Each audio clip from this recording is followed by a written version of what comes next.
You harvest the fruit when it's ripe, and then we press it.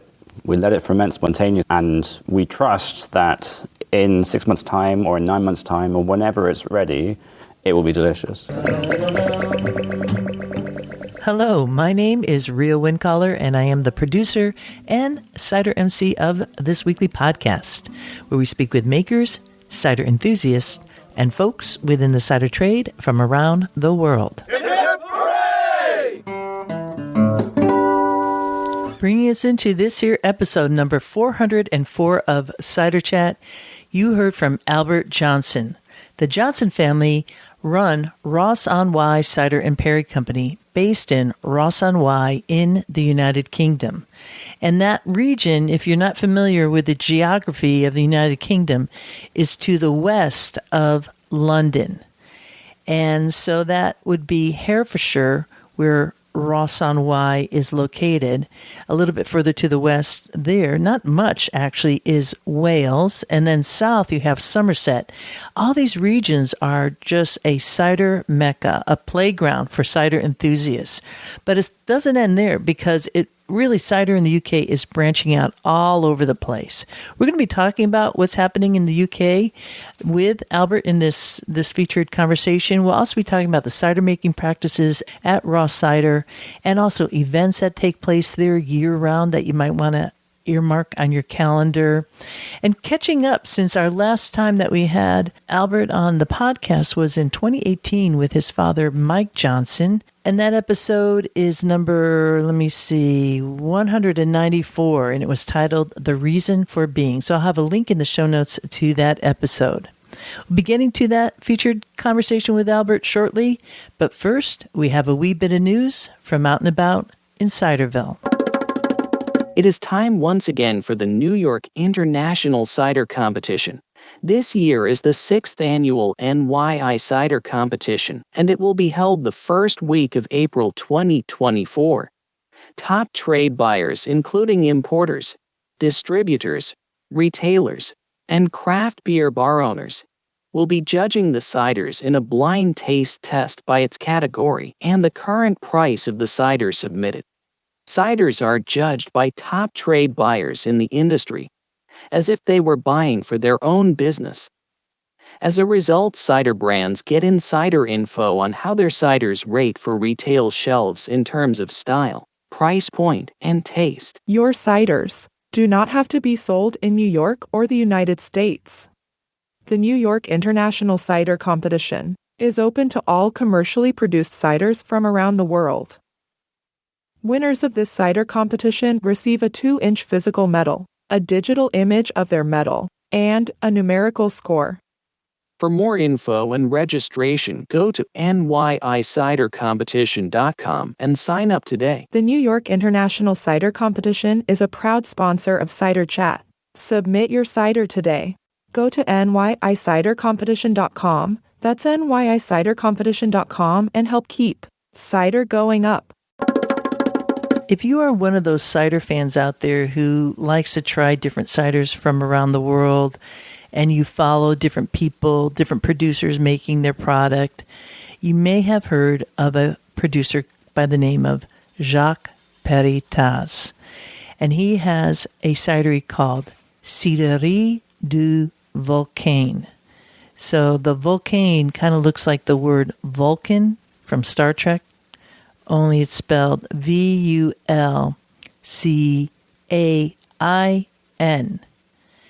And he was originally located in Sweden, producing cider out of that location. But more recently, in fact, as recent as this past year, he has moved his operations to France, and he's in the region of Domfronte, which it's its own region. I know this might get a little confusing, but, that's how it is, and you got to go with it. So you have Normandy, and that's kind of split up in different sections, because that's terroir, how they kind of split it up. And that's, the focus there is really like apples. To the south is the region of Domfronte, which is still included in Normandy. But in Domfronte, it's all about pears, baby. Oh, the magnificent Perry pear trees that grow giant. They're standard sized pear trees. You can't wrap your arms around them. They are hundreds of years old. Like they could be like 350 years old. And this region really embraces the Perry Pears. This is where Jacques Peritas has located.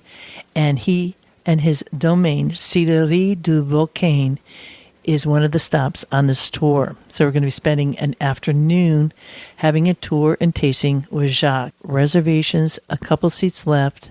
The cost is going up in April. Find the links and the reservations at ciderchat.com and the Totally Cider Tour tab. Walking through the orchards. Last week, I was able to attend what is called the Berkshire Roundtable. It takes place in Massachusetts. It's been going on for 30-plus years.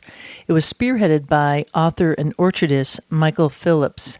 You may recall episode 312, which was titled, Some Angels Are Dressed Like Bears. Michael Phillips sadly passed away way too early in the year 2022, and he authored a number of books. One, The Apple Grower, which is a guide for the organic orchardist, and the other really well-known one is The Holistic Orchard, Growing Tree Fruits and Berries the Biological Way.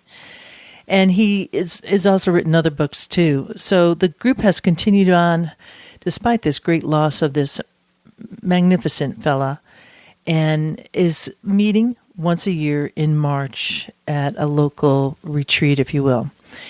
At the retreat, I was able to meet up with someone else who has also been on the podcast, and that is Brittany Cordick. And she and her mom were on the podcast. The Cordick family grows apples in North Carolina. In fact, we mentioned them last week when I was talking to the folks at Botanist and Barrel. That was both Lyndon and Amy, and talking about, are there any organic orchards available in North Carolina? Well, one of them is the Cordick family.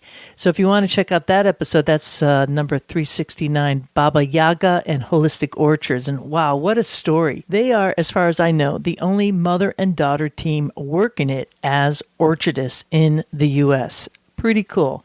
And they have the orchard, and, they grow vegetables. And they have products like cider syrup that they sell via their Etsy store. So you'll have a link in the show notes to the episode with them, and you can find their Etsy store where you could get the Baba Yaga cider syrup. And Baba Yaga is like a folklore. You have to listen to the episode to get it all, but it's super cool. And just the graphics is awesome.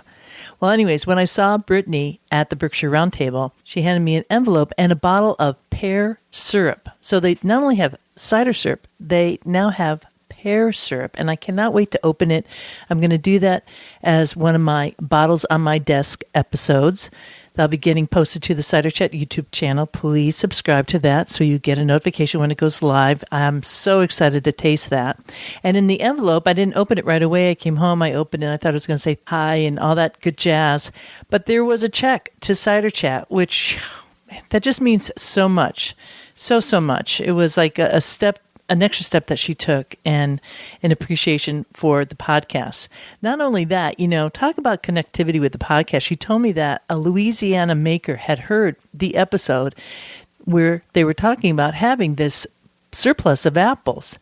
And this maker traveled all the way up to North Carolina and got some apples, and is now returning this year again to get even more. So keeping the connections going. They had an early crop of Hughes crab apple, and they're growing it organic. There's so much love in it. One of my favorite all-time quotes on Cider Chat is why Dorsey loves standard-sized trees, because she loves nothing better than sitting up in an apple tree. Listen to that episode again.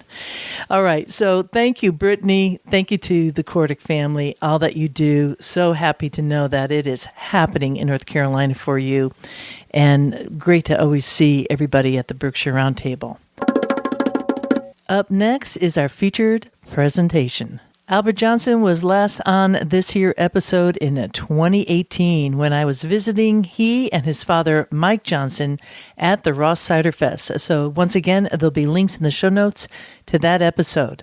This time around, it was just myself and Albert, and we got into it, really catching up about what they're doing there at Ross Cider, a lot about their varieties, their practices, and some of the projects that they're involved in. In addition, also some renovations at the Yew Tree Pub, one of the premier cider pubs in the U.S. as far as I'm concerned. And okay, I haven't visited a lot of them, but maybe sometimes you just need to visit one pub to know, damn, this is the best. And the fact that they renovated it, it's going to be, damn, this is a place to visit. So we'll be talking all about that, how you can visit the Ross Cider and Perry Company, and also a little bit about some upcoming events taking place there this year. So without further ado, now is a perfect time to grab a glass and join this chat with Albert Johnson of Ross on Wye Cider and Perry Company, based in the United Kingdom. First time in a long time that you've been to the U.S. How's your trip been going so far? It's been pretty special. It's been 8 years since I was in the States. I've never been to the event before, but I've been working full-time with my dad at the cidery for 7 years. And basically the whole time I've been looking at people traveling to CiderCon and wishing I could be there. So finally got the invite this year, super excited. And then, my partner Becky was like, well, if you're going to the States, I'm coming with you. And I said, okay. So we flew into Seattle, where I went to university. And then, so I proposed. So now Becky is now my fiancée, now my partner, which is great. So it's been a wonderful start to the trip. I will say, how romantic is that? That's super cool, boy.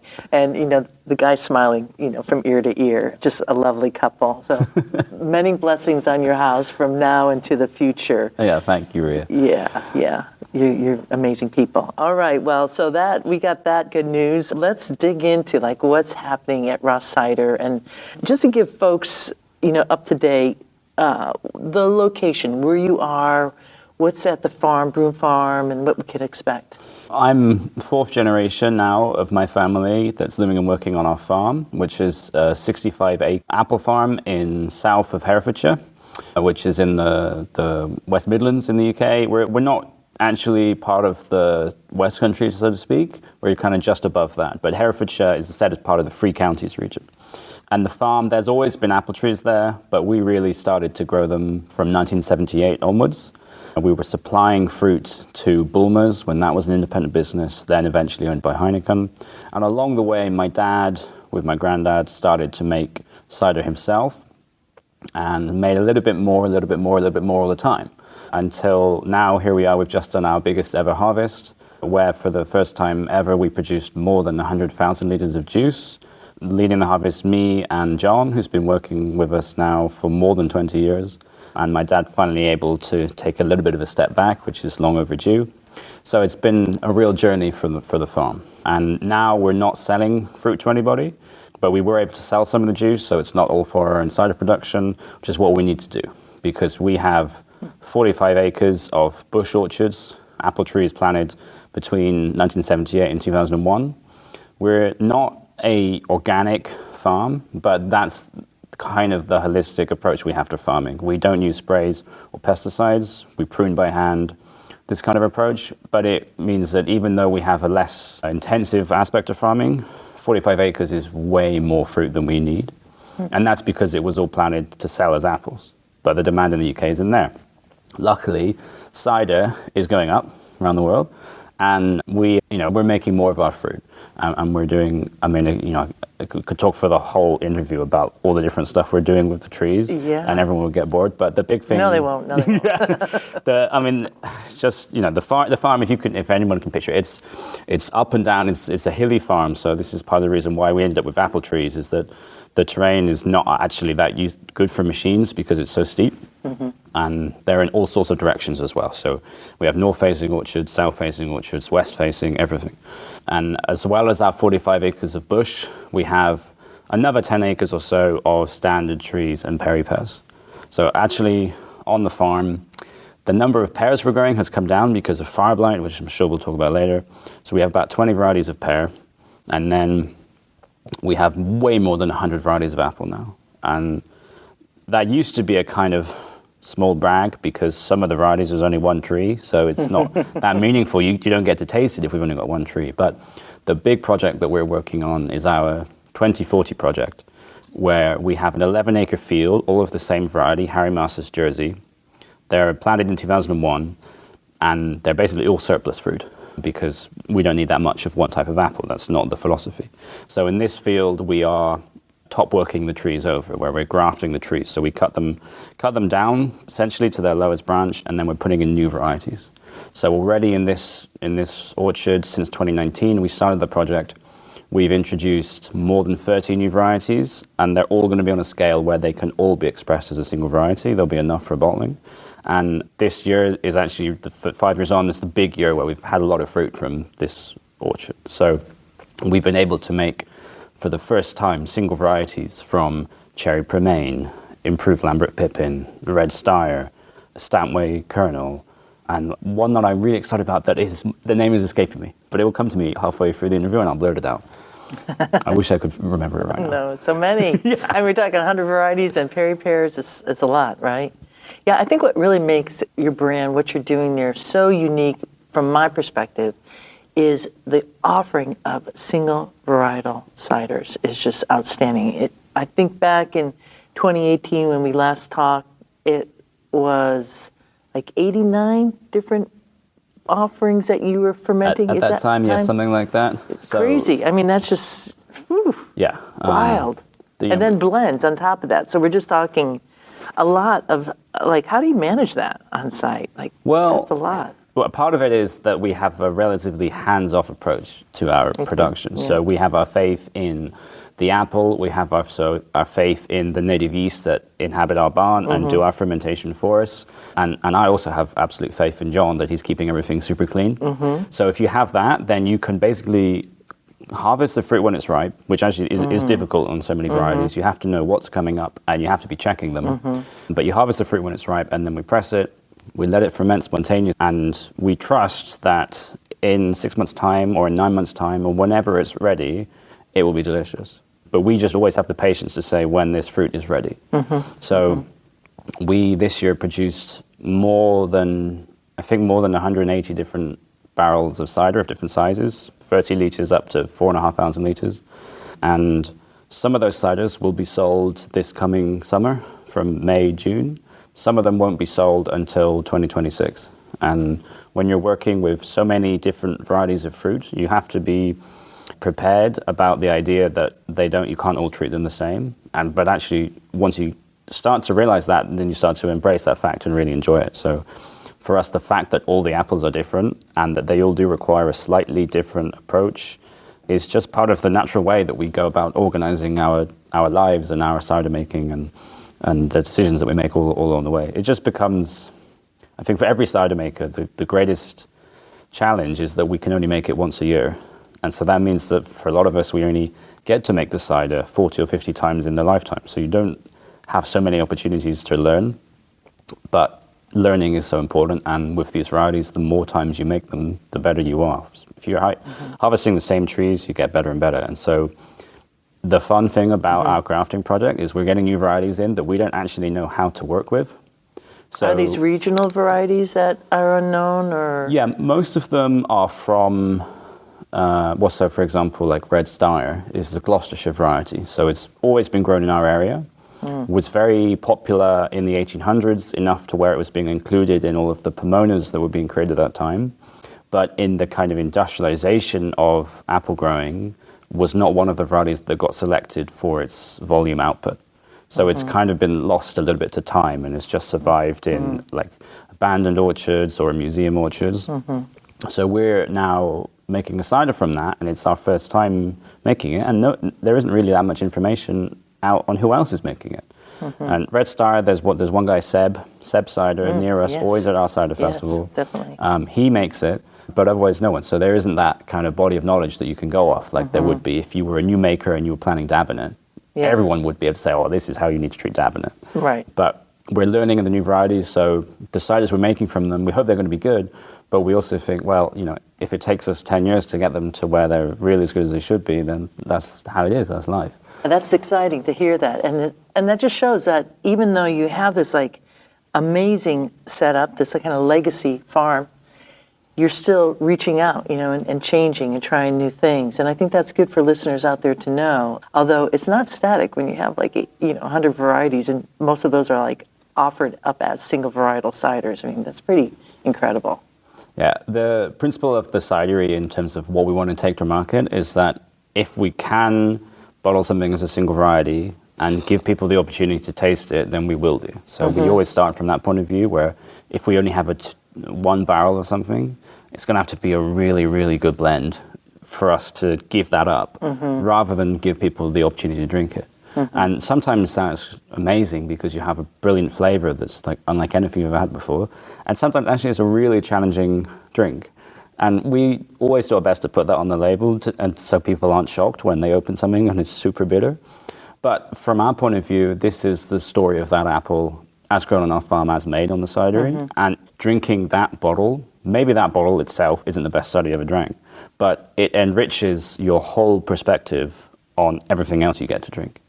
That's our real love of single varieties, is that by having them again and again by themselves, when we come to drink something else, we really are able to experience the flavor from all these different perspectives. Well, let's talk about the styles then, because a lot of listeners out there might not have had the opportunity to drink cider from the UK.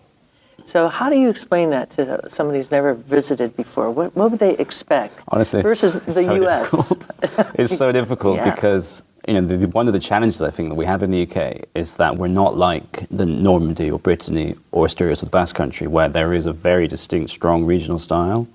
There's kind of narratives that get peddled, like in Somerset and the West Country. Well, in Somerset particularly, they're more likely to use sweetener than sugar to sweeten the cider, to back sweeten the ciders, and that's probably true for a few people, and it was maybe more true a few years ago. But now cider in the UK, there's such great communication between people that cideries all around the country are learning from each other, and everybody is experimenting and innovating. And the big thing really to look for in the UK is there's more producers making pet nat styles that have got residual sugar, so ancestral methods or keeving, this kind of approach. And then also there is more people, I think, looking at dry ciders. And dry ciders is slowly on the way up, and that's what we've always loved and always advocated for. And since Little Pomona came into the market as well, they've been really pushing that. And British dry cider, a good one, is probably going to have a lot more tannin than what drinkers anywhere in the world are used to, with the exception of Normandy. And tannin, it's the big dilemma on all of our lips. A craft con in a few months' time, one of the sessions is going to be saying, how do you sell tannin? As a cider maker, you love it. Tannin, these compounds that give you flavor, depth, mouthfeel, weight, everything that makes a cider to us as people that have grown up with bittersweet fruit, with the varieties like Dabinet, Yarlington Mill, Brown Snout. It's such an intrinsic part of it, but it's easy then to forget that most people, they don't experience it. They get tannins in their tea, but they probably put sugar and milk in it, and this sort of thing. So it's a drink that is really very, very unique and shocks people when they taste it, but in a good way. Yeah, people absolutely. always say, whenever they finally taste a cider that is presenting flavor rather than is just this concoction of sugar and water, they say, wow, I didn't know cider could taste like this. And that's true for drinks that don't have tannin. It's true for some of the amazing ciders we got in the States that are much more about the acidity and everything. But British stuff with the tannin, that's what we love. Yes. I mean, just yesterday we had single varietal chisel Jersey from the UK and one from Oregon. Yeah. And wow, what a difference between the two. Like, you would thought, is this the same apple? And that's the beauty of being able to travel and go to these different locations. It really is expansive, on your palate. Yeah. And fun. It's like a ton of fun to see like the depth that we're going into it. So it sounds like in the UK, there's been a mega shift in terms of the collective effort for cider makers. Would you say that? Is that like more recent? Yeah, I mean, so we were speaking in 2018 when you were over. Yeah. And since then, it is almost, I could not believe then, I could not dream then of where we are now in the UK. Fantastic. The community we have, the way everybody is joined up and pushing everybody else to be better, and everyone else has this aspiration to be as good as they can be, and also to showcase, to shout about the qualities of their neighbor as well. It's a really good community scene. And I think that the drinks are probably better than ever. I mean, our drinks are definitely better than ever. And we've been guided by our peers to do that, to not just say, okay, we're we're selling our cider and it sells every year and people seem to like it. But because there's so much communication going on, we're trying so much more cider from everybody else, and that helps you improve your palate, which improves your decisions, which means you get better products as well. So the 8 drinks, 5 ciders, 3 Perrys we released at our cider festival last year were just like the 8 drinks that fill me with the most excitement and joy since I started there in 2017. And I think that's probably true for a lot of other people. I think everyone is discovering new ways to express themselves through their ciders, and that means you get better drinks. Fantastic. Yeah, it really seems like it's like there's a buzz, right, of excitement happening, more offerings, and probably the same thing that I experienced in the U.S., you're seeing in the U.K. too, the opportunity to travel outside of your boundaries and get a charge from visiting other cultures and seeing what they're doing. I know that that's great for Americans as it is for the Brits to come over here. And that is going to help cider go up for sure. And that's the direction we all want it to go. Absolutely. Yeah. One of the things I always like to talk about is what would surprise American cider makers about your practices. And you talked a little bit about it. And having been to the farm and to the production facility, and I know that you've toured around and seen production facilities here, they're a little bit different, aren't they? Yeah, they're a bit different. Yeah. I mean, I think the biggest difference on a general scale is that in the UK, there's a way bigger acceptance of using plastic to ferment in. So totes. But we have Americans call IBC them. tanks. Yeah, we I see a lot of people hesitant to use them, or even to mention that they're using it. Well, yeah, that's it as well. Yeah. So I think that's a big difference. I mean, for us, and I don't know I think there is more confluence. As we were saying, people are traveling, so they're picking up ideas from here and there. Yeah. But certainly from Ross and Wise perspective, we're not a science-based cidery. And we don't have that technical approach to producing our drinks. So we only measure specific gravity, the measurement of sugar in the apple. No pH. No pH. No titratable acidity. We don't worry about really the residual sugar when we're bottling it because most of the stuff we bottle is dry. So we're not really going down that route. Yeah. So we're also then, because we're not worrying about that, we're not keeving, we don't measure the rate of fermentation. We're just hands off. And like I said, it's about patience and waiting for the drink to tell you that it's ready by tasting it. That's our biggest thing. But that's not necessarily an asset. That's just how we are, because it's how my dad got into cider making and how he has always been. I might have said this last time we were interviewed, but one of the quotes that I have when I was really trying to learn from Dad that stuck out the most was that one day we were doing something, whether it was in the orchard or in the cidery, I don't exactly remember, but I said to him, "Why are we doing this? How do you know this is the right thing to do right now?" And he just goes, "Albert, after 30 years, you just get a knack for it." And I'm like, "Okay, well, you're not going to teach me nothing." So we just learn by doing. And that's right. That's our big thing, is that it's not science-based. Yeah. And it's all done by trial and error, essentially. People are always interested in how do we go about creating a blend. And what we have in our heads is the profiles of all of the single varieties, because we taste them all the time. Yes. So we can theorize a blend in our head where we think that the abundance of flavor in Dabinet is going to be softened by a gentle sharp like Grenat Aubrey, whereas if we use a big sharp like Foxwhelp, it's going to be dominant and it's going to clash with the Dabinet.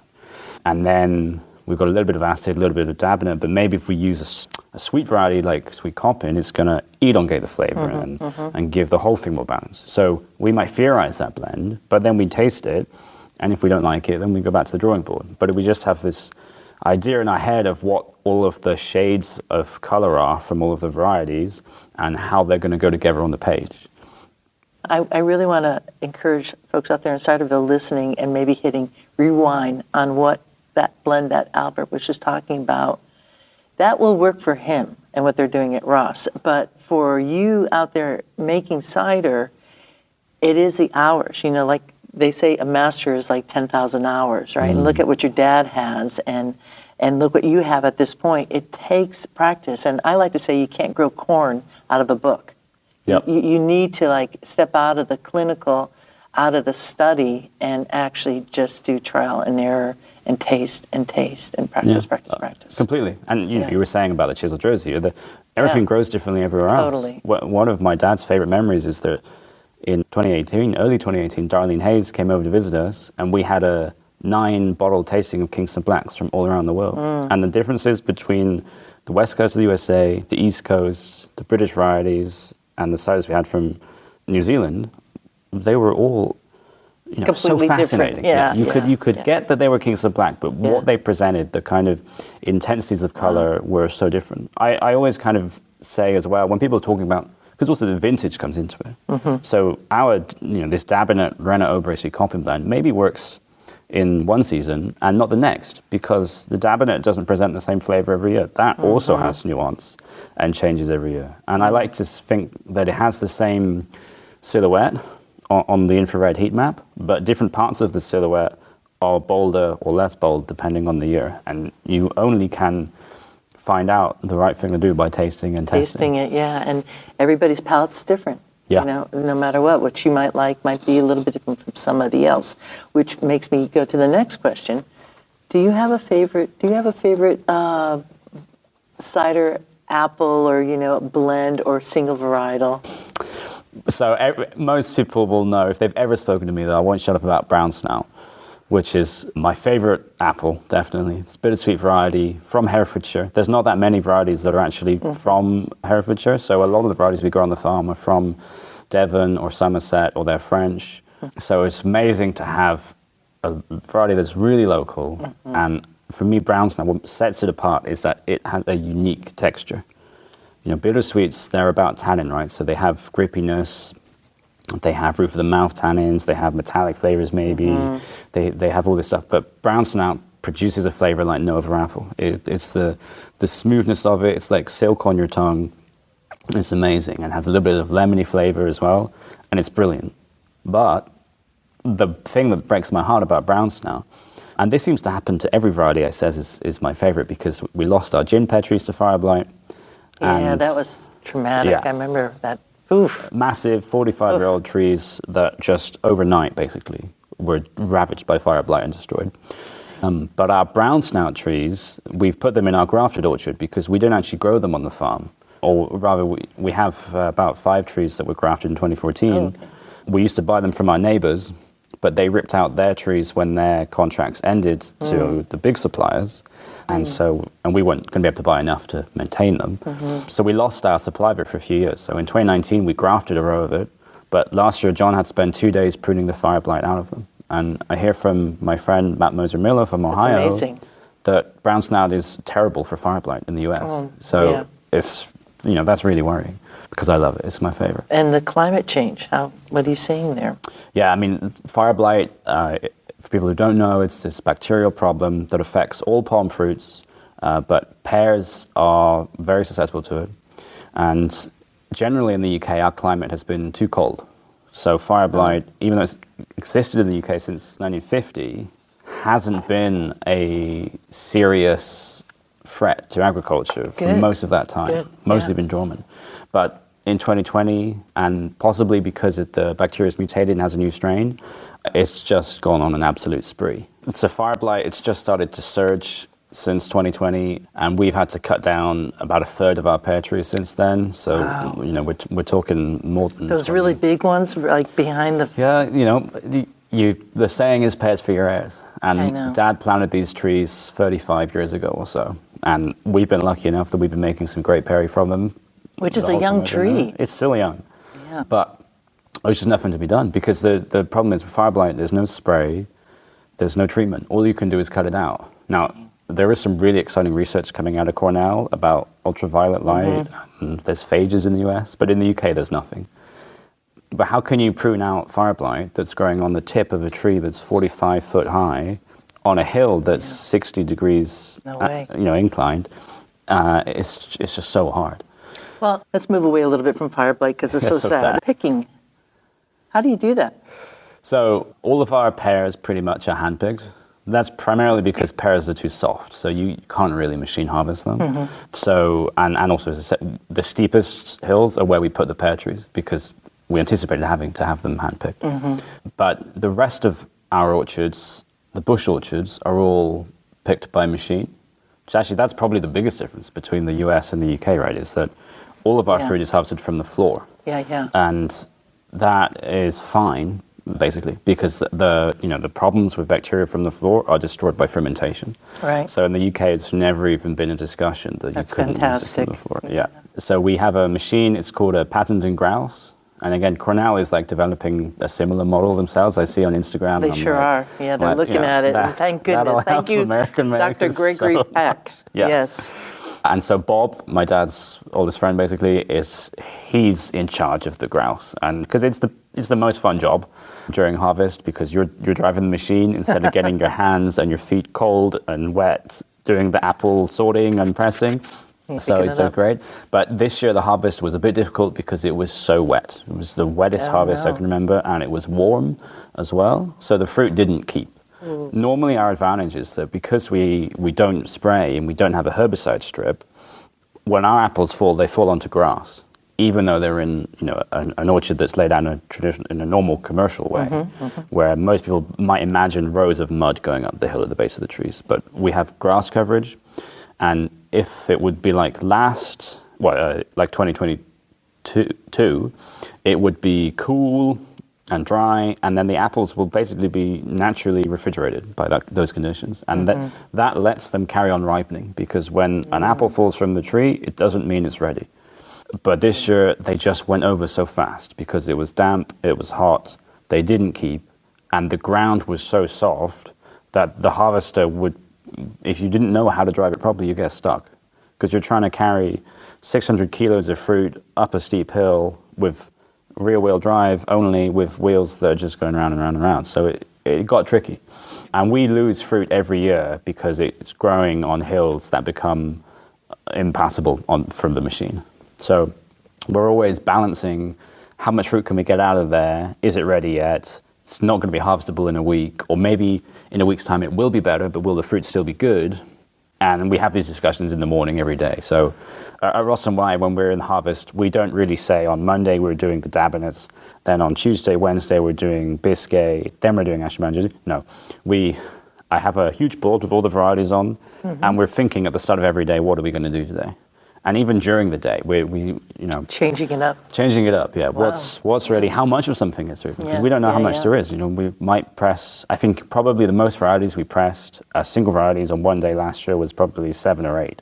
And so they're coming in all through the day, and we're changing containers they're going into. We're changing the orchard that we're harvesting from. We're moving it all around, but it's a wonderful thing. It's like conducting an orchestra, but it's just natural, because the team we have there, everybody is putting in the same direction. Everyone's been there for a few years, except for this year. Actually, the big thing is that Becky joined the company. So it was her first harvest, and she did great. But everyone else has been doing there for a couple of years. Is Becky out there like riding the tractor or what? She's still too scared to drive a tractor, if she doesn't mind me saying that. But she did a lot of hand picking this year, and she did a lot of pressing with me in the barn as well. So, wow. Got fully into everything, which was awesome. All hands on deck, Yeah. You got to do it. Yeah, so when you bring the apples in, is there sweating that's going on with that? Do you do that, or it gets pressed right away? It's one aspect of our production that we're always thinking about. Do we need to introduce this element to it? Because we don't actually have a way with the practicalities of our farm and our space to macerate the apples or sweat the apples. So this is why that grass coverage in the trees is so important, because that's basically our ripening room outside in the fields. And then we only want to be pressing the fruit when it's super ripe, because we don't have a way to macerate it. So if we're getting in super tannic, super bitter fruit, if we could macerate it, then that helps you alleviate the real extremities of that bitterness. Yeah. But we don't have a way to do that right now. Okay. So the objective is to press the fruit when it's at its ripest, when the tannins are at its softest. But if it comes through and it's still super bitter, like it's an Ellis bitter, Tremlets, Chisel Jersey, then the answer is just that it needs more maturation as a cider before it's released, because these tannins will develop at that end of the process rather than before they're pressed out of the apples. And so there's a difference between maturation and maceration. Oh, yeah. Just so folks are listening there, that's what he's saying, maturation. They're very, very different. Okay, great. So we talked about the farm, the orchard, but the other piece that you also have going on is the pub. So let's bring that in, and that's where your brother is. Yeah, so my brother Martin He came home to join the business in 2020 and took on the role of managing the Yew Tree, which is the village pub we run that's not quite contiguous to the farm, but it's an 8-minute walk from the campsite on the farm. He's been doing a great job. The Yew Tree, we've been running it now, this will be our 10th year. And the great news is we've just shaken hands with our landlord to extend it for another 10 years. Great. So we think it works for us.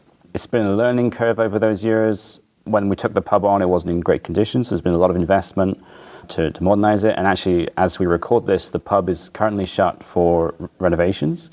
And it's going to reopen on the 25th of January, totally refurbished with 18 draft lines, which for a village of 500 people in Herefordshire is pretty astounding. Is that because you have a lot of visitors coming through? Yeah, so the objective has always been make the pub a destination. It is a destination. Yeah. Draw people in to drink cider. So we have a caravan side of the pub, people coming in their campers. We have a tent, family-friendly camping on the farm, and then there's the guest house on the farm, and there's dozens of Airbnbs that have opened up, right? Because COVID, suddenly it was staycation, people weren't going abroad. So there's loads more accommodation in Peterston than there used to be. Wow. And then we want you to come to the pub, and then we run events all through the year. So we have something like a monthly cider club, where we have a guest producer. They come to the pub, they give a talk and tasting. We have Cider Ganser, which is a 3-day mini cider festival at the pub over the Easter weekend, where we have a different cider tasting each day. We have our summertime soiree, which is a multi-drinks festival, where we have, last year we had a rum tasting, a cider tasting, and a sparkling wine tasting. And so we're doing all these things to say, if you try, we're quite far away from most people, but people will come from anywhere, and they'll come and stay at the pub, and they'll throw themselves into all of our events and have a great time. The summer one, what month is that? So it's summertime soiree this year is right at the end of May. It's like, so in the UK we've got the second bank holiday. So I think off the top of my head it's like 28th to 31st of May. But That's really spring, Albert. well, okay, yeah. But okay, you call it the summer soiree? Well, it's the way that okay, all right. it's the way the Works for holidays me. I don't fall. care. I'm drinking cider. Well, so the one thing we are going to do in the summer this year, well, the two things. So we run our own cider competition, which is really, it's for small makers. And I mean small. So it's a peer judge competition with no fee to enter. But what you do is you bring along 5 litres of your cider and enter it, and then you judge alongside everybody else.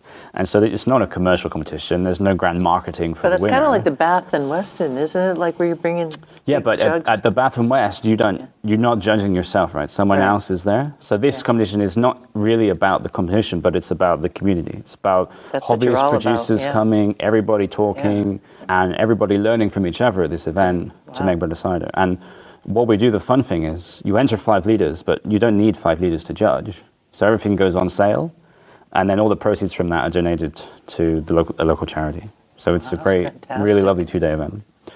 And then in addition to that, in June this year, and I'm saying on the podcast, so it has to happen, we're going to run our first ever cider school. So it's going to be primarily for people working in hospitality and the cider industry. We're going to put on a free event where we're going to have like a free... My idea is there'll be free seminars through the day that will be educational, all aspects of cider making, and help people in hospitality really develop their vocabulary and understanding of where cider comes from and how you can sell it to people who don't know. Because in the UK, people don't know. So we're going to have the cider school. We have a date, but I can't remember, but it's going to be in June. Is there like a certification now that's going to be coming out of that? Kind of like what they're doing here in the US? Well, so Gabe Cook, the ciderologist, he has a Pomelier scheme. So it's not as rigorous as the American one, but it's really fantastic. And he's got more and more people coming through that every time.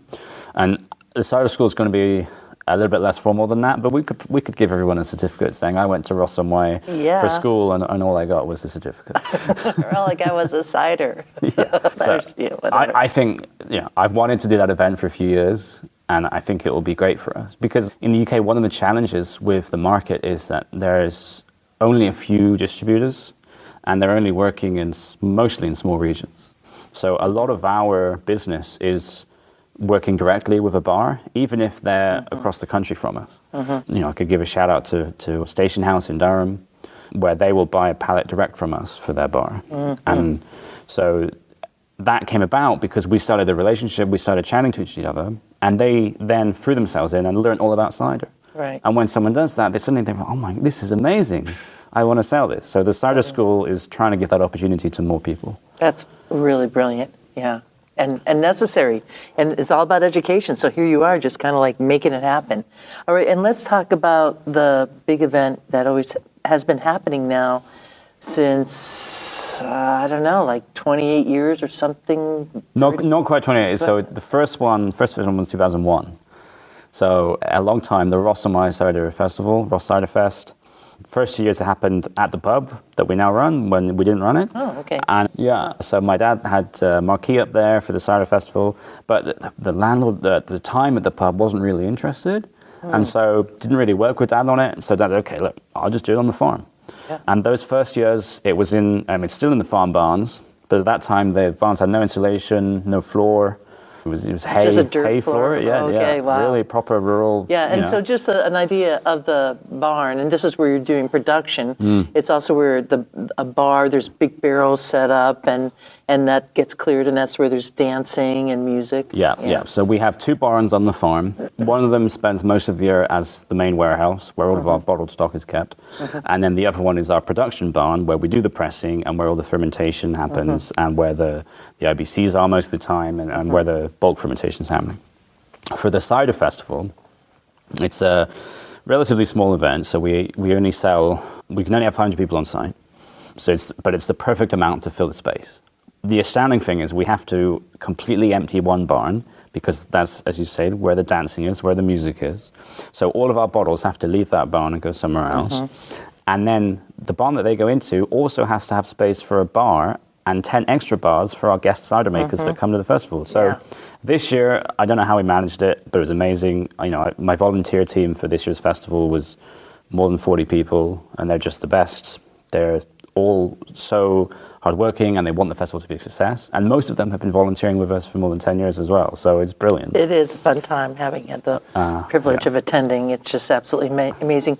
People are camping out in the orchards, all over in the orchards. I mean, I'm sure you do manage that a little bit. And they're coming in their caravans or tents, and it's not necessarily educational in terms of workshops. No. This is to sit back. It's a vibes fest, Yeah, You come in, you're camping amongst the trees. There's more cider than you will get through in a weekend, no matter what. And it's a very relaxed festival. We have music, but the bands aren't too loud. There's not so many people there that you get lost. And it's about drinking cider together, and everyone is there because they love cider. And so people struck up friendships together, families start meeting because their kids are playing together. It's really a wonderful thing. The add-on that we've done to the festival, which I think started in 2018, is now we have a cider club at the festival. So on the Thursday night, before the festival starts properly on the Friday with music, we have a cider club. And we've done a few international ones. So we've had Kate Garthwaite from Left Field Cider in Canada. We've had Haritz Rodriguez from the Basque Country. And we've had Arjen from Ellegas Cider in the Netherlands. But Brexit's kind of made it a bit more difficult. So we've also had, because of COVID and Brexit, 2 cider clubs that I just led myself. And actually, it's a brilliant platform because people have come because they love Ross and Y. So they're pretty happy if where everyone's sat down on a table, we got a small buffet for everybody, and we're drinking the 8 new ciders or Perrys that we're releasing that year. Yeah. It's amazing. We get 100 people come early for that day, and everyone's trying the new releases. It's really a privilege to get to stand up there on the stage and introduce them to everybody and to enjoy that because it's a very special, unique event that doesn't really happen. Yeah, I mean, you've really created, and you're continuing to build this amazing collection of good vibrations, really, for everybody, and just joy in cider and creating community. It's hard to put into words because it's certainly in its experience. You have to settle into it with a glass of cider in hand and just kind of look around and, with a grin that's just not going to leave your face the whole time. Yep. And that is kind of building. So here they have the Broom Farm where the Ross Cider and Perry is made. They have the Yew Tree Pub up on the main roadside, and all these different festivals going on. Of course, you could visit year round at the pub, right? That's open year round. Is there one particular season for somebody who hasn't really come to the UK that you kind of recommend coming if they're kind of passing through? I think if you're passing through, then the best thing is to come in the summer. So in the summer is the height of cider in the UK. It's where you're going to probably be able to encounter the most events going on. You know, we'll have the ones I talked about, but there'll also be the cider salons happening in the summer. The Bath and West is just at the start of summer. It's a real opportunity to see cider makers going out and about at markets and everything else. So that would be the time to come. That's when most cider in the UK is drunk. Yeah. But you won't necessarily be able to taste the fruit as Well, much. no, you won't. No. Yeah. So if you're like a palm nerd, as many of us are, you want to be able to, like, go in the fall to be able to taste that. Yeah. And can your product be found in other countries at this point? So yes, exports is really important part of the business. Mostly our exports this year have been going to Europe. So, and I mean, that's normally the case, right? But we sell to Joran in Brussels, runs a place called the Cidrotech. So if anyone's listening from Europe and they've never been, you should absolutely go because it's an amazing bar in Brussels. We also export this year first time to Italy, and that went really, really well. And I'm hoping that we're going to build on that and repeat that. We're working with guys called Pour Roma is their name, based in Rome, obviously. Super brilliant distributors. And actually, cider in Italy is getting really exciting. And we have somebody here at CiderCon from Italy just to come and take the CCP exam. Yeah, amazing. Yeah. So the Italian Association of Sommeliers is hopefully going to attend CraftCon in the UK in April. So it's really on the rise. It's exciting. But who would think Italy? Yeah. Right, so much focus on wine. But Exactly. But cider everywhere, people are getting excited about it, right? Yeah. And then we also send it to the Netherlands a lot through our friend Margot. We send it to Portugal. That's Het Cider House Margot. That's it, in Utrecht. And we send it to Portugal through Jamie and Maria, who have a bar in, I can't remember the name of the bar off the top of my head, but it's the only Celtic-themed bar in Porto that sells cider. So you Google that, you'll find them. Yeah, you sure will. It was really fun. Last night here at CiderCon, I was meeting Takumo from Son of the Smith Cider in Japan. I think that's his name. And because we've been sending cider out to Japan for our friends Yuki and Taiji at Cider Shack in Tokyo for a few years now, which is just the coolest thing to be able to send it to Japan. And then hopefully we'll send some more to the US soon.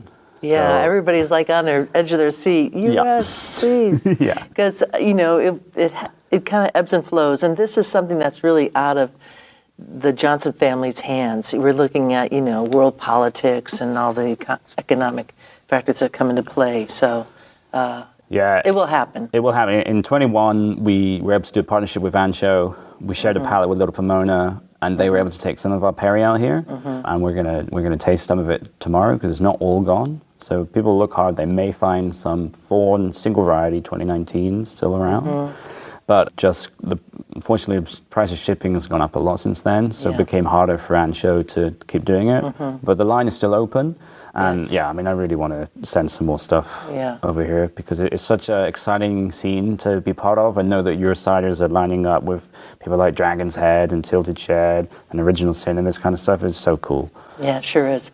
I also want to say I have found some of your ciders in my different travels in different spots in the U.S. And so make sure that you're checking the year because different merchants don't really know how to handle it. So don't allow a bottle that maybe has been on the shelf since, 2013 or something crazy, maybe more 2016, it might taste really different. And I've just bought it sometimes to pull it off the shelf because I'm like, this is not Ross cider, They don't age well and some totally age well. So just be aware that you have to put on your cider thinking cap and realize that not everyone is on the same page. Any 5-year plans for Ross outside of what we're talking about? The thing that we've most been expanding in the last couple of years has been keg conditioning. So we've been taking the same approach we have for our bottling, and you put it in the keg, everything you understand and learn and know is the same.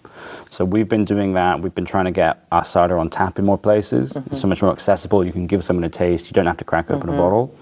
And I've then been advocating for more producers around the UK to do it. Because what we really want to see is you go to a bar, they got 15 lines, and they got 14 beers and one cider. And it's like, come on. Maybe you only need 13 beers and 2 ciders. Yeah. Wouldn't that be a huge step? Yeah. And they can only do that if the product is there to supply them. So I really want more UK producers to do that, and I want us to be getting better and better at doing it. And it's going to happen when you're doing that cider school and you're educating, Yep. you know, proprietors, the publicans. That's where it all starts. It starts from somewhere. Yeah. Well, Albert, it's wonderful to see you in person. Always a pleasure. Filling us up with, you know, all this great knowledge about Ross Cider and Perry Company. Once again, it's based in Ross-on-Wye in the UK. And do, you know, kind of keep on watching this space, because I've loved talking about Ross Cider and what you're doing. It's the services that you do, like the communities, like different workshops and festivals. You really are like a touchstone. And, you know, I thank your father for doing that, and what Martin's doing, and Becky, the whole team there, and of course, John, the cider maker. So give him a big hug from me, and I hope to see you soon. Yeah, we can't wait for you to come back and visit us over there in Herefordshire area. And everyone else on Cider Chat, just come and see us. It is so worth the visit going to the Ross-on-Wye Cider and Perry Company, not to mention just all the single varietals that you could experience. But now that the Yew Tree pub is renovated, they have a lot of taps. You could walk out in the orchards. Oh, it's beautiful. In fact, I do want to do a UK cider tour. So if that's something that interests you, do send me an email. Send an email to info@ciderchat.com. Send it sooner than later. I'm actually even looking at this year as a possibility. Once we get the French cider tour all buttoned up here with the reservations there, I will be looking at offering a tour. If that's something that interests you, send it an email to info@ciderchat. The other thing I want to say is we mentioned John, the cider maker. I also did an interview with John Edwards, and he is an absolute delight. And of course, he's an incredible cider maker, and he has his own like little brand. It's called Fly Be Night Cider, and just love it because on the label it says, "Look close into the label and you will see words of wisdom, fun, and mischievous glee. There are no surprises, just a straight-up fact. This cider contains 0% shit." Yeah, so that's episode 195. Again, there'll be a link in the show notes. Dancing in the streets.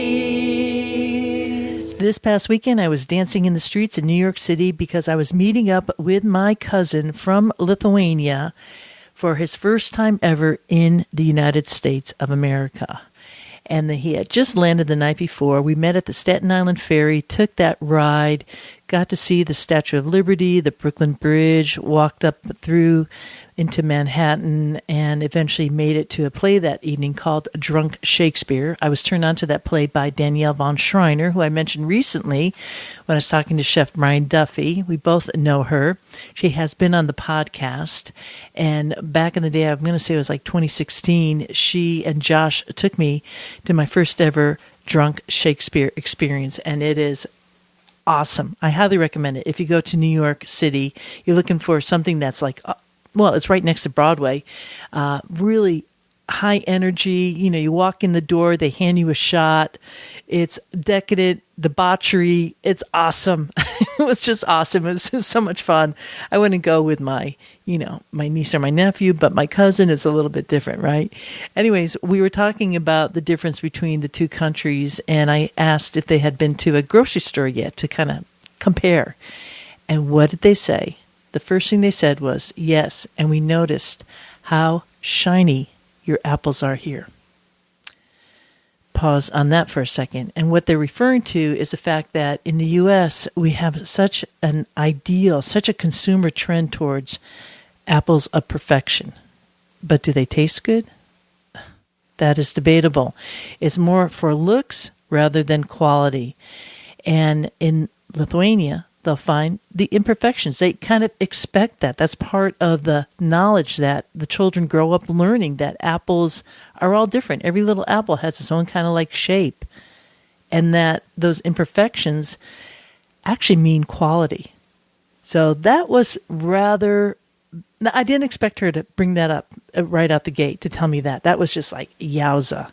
And there you have it. So something to contemplate. Kind of an odd note to end this episode, but this is an episode on cider and the world of cider all around the globe.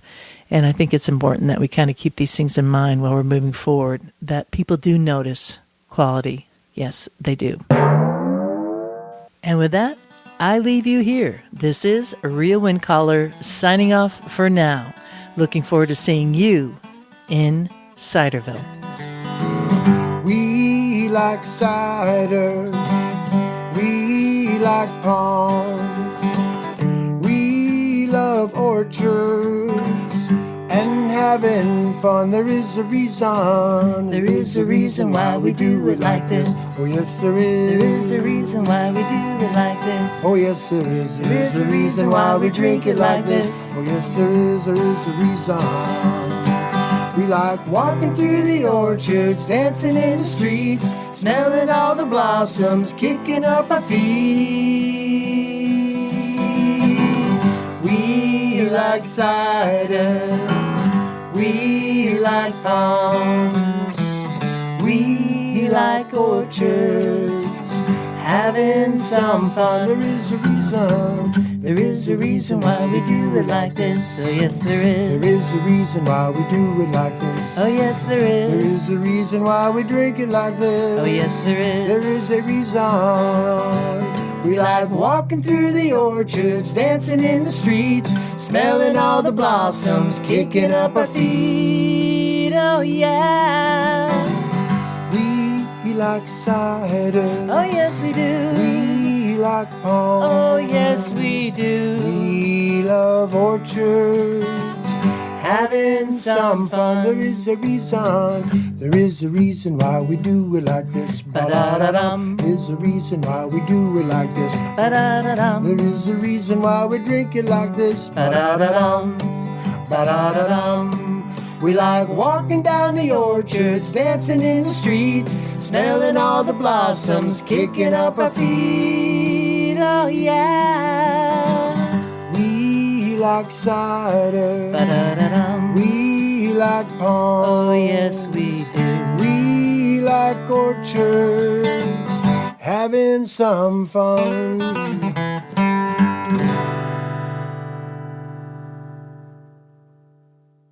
Yeehaw!